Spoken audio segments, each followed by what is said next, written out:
ఒకసారి మారుతి గారిని మాట్లాడాల్సిన కోరుతా ఉన్నా. Thank you so much. జై రెబల్ స్టార్. 2 సంవత్సరాల నుంచి నా బాడీలో మొత్తం ఆ పేరే మోగుతుంది. సరే, దానికి తర్వాత వస్తాను. యాక్చువల్గా ఈరోజు నిజంగా నాకు చాలా టైట్గా ఉన్న షెడ్యూల్లో ఇక్కడికి రావడం జరిగింది. ఎందుకంటే beach pest, Masula beach pest అనేది నేను వీడియో చూసిన తర్వాత రవీంద్ర గారిని కలిసిన తర్వాత చూస్తే చాలా నాకు అసలు బందర్లో ఇంత గొప్ప కార్యక్రమం జరుగుతుంది అంటే ఒక గోవాని తీసుకొచ్చి ఇక్కడ ప్లేస్ చేయడం, అది ఒక 3 రోజుల పాటు ఇది చేయడం అంటే అంత సామాన్యమైన విషయం కాదు. ఇంత ఏర్పాటు చేయడం అంటే ఇది ఇంత బాగా జరగడానికి నిజంగా పొలిటికల్గా వాళ్ళు ఎంత తీసుకున్నా సరే దీనికి చాలా డబ్బు, నెక్స్ట్ శ్రమతో కూడిన వ్యవహారం.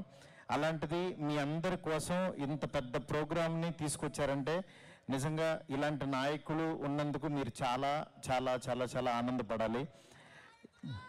ఎస్.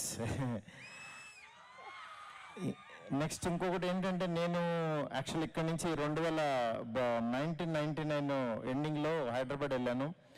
నేను ఇక్కడ ఒక రాధికా థియేటర్ అని ఉంది, రాధికా థియేటర్ ఆపోజిట్లో ఒక అరటిపళ్ళు బండి ఉండేది మా నాన్నది. ఆ అరటిపళ్ళు అక్కడ అమ్ముతూ నేను అక్కడ సినిమాలు వస్తే ఆ సినిమాలు చూసి అక్కడ నా నోట్బుక్లో బొమ్మలు వేసుకుంటూ ఉండేవాడిని. దాని తర్వాత 99లో ఇక్కడ రాజాగారి సెంటర్లో నెంబర్ ప్లేట్లు వేసేవాడిని. స్టిక్కరింగ్ షాప్ ఉండేది నాకు. ఇక్కడ కాలేజీలో, హిందూ కాలేజీలో చదువుకుంటూ ఆపోజిట్ కనకదుర్గ ఆటోమొబైల్స్ ఉండేది, అక్కడ నెంబర్ ప్లేట్లు వేసేవాడిని.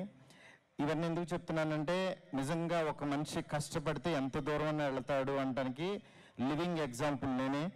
ఎందుకనంటే అంటే ఇవాళ పాన్ ఇండియా 400 crores ఫిల్మ్ తీస్తున్నానంటే దానికి కారణం అంటే ఒక చిన్న అసలు సినిమాలో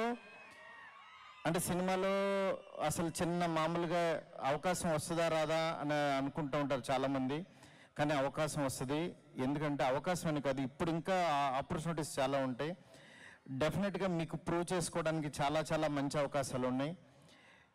ఇట్లా వెళ్ళిన వ్యక్తి డెఫినెట్గా సాధించవచ్చు. ఇదే బీచ్లో నేను మా ఫ్రెండ్స్ ఒకసారి వినాయకుడిని, ఇక్కడ నాకు ఒక బ్యాడ్ మెమరీ ఉంది, అదే నా అదృష్టం కూడా.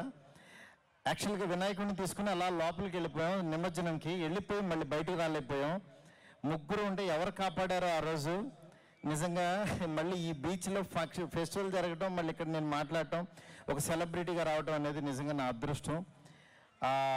ఇలాంటి ఫెస్టివల్స్ డెఫినెట్గా మళ్ళీ జరుగుతాయి. నా వైపు ఏదన్నా చేయాలంటే డెఫినెట్గా నేను చేస్తాను. ఈరోజు నేను కనపడుతున్నాను, కానీ ఇంకా ఇండస్ట్రీలో బందర్ వాళ్ళు చాలామంది ఉన్నారు, మంచి కళాకారులు ఉన్నారు, ఆర్టిస్టులు ఉన్నారు, టెక్నీషియన్స్ ఉన్నారు. నేను ఎక్కడికి వెళ్ళినా సార్ మాది బందరే సార్, మేము సో అండ్ సో ఊరని చెప్తూ ఉంటారు, అభిమానంగా పలకరిస్తుంటారు. నిజంగా మీ ప్రేమ అభిమానాలు ఇలాగే ఉండాలి. గత 2 సంవత్సరాలుగా నేను యాక్చువల్గా ఇప్పటివరకు చాలా సినిమాలు చేశాను. ఒక ప్రభాస్ గారి దగ్గర యాక్చువల్గా టూ ఇయర్స్గా నేను యాక్చువల్గా ఫస్ట్ టైం ఈ సినిమా గురించి మాట్లాడుతున్నాను. ఇంతవరకు అసలు ఎక్కడ మాట్లాడలేదు. ఎందుకంటే నేను కాదు, నా పని మాట్లాడాలని చెప్పి నేను ఇదయ్యాను.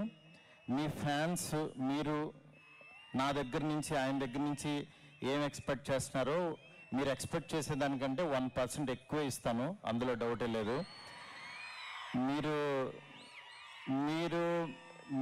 మీరు మీ మాటలు కానీ యాక్చువల్గా అంటే మీరు ఆయన పట్ల చూపించే ప్రేమ, డెఫినెట్గా నా ప్రేమ ఏంటో కూడా మీరు చూస్తారు. జూన్ 16th టీజర్ లాంచ్ చేస్తున్నాము. డెఫినెట్గా రాజులకే రాజు, Prabhas Raju, you see. Okay, thank you so much.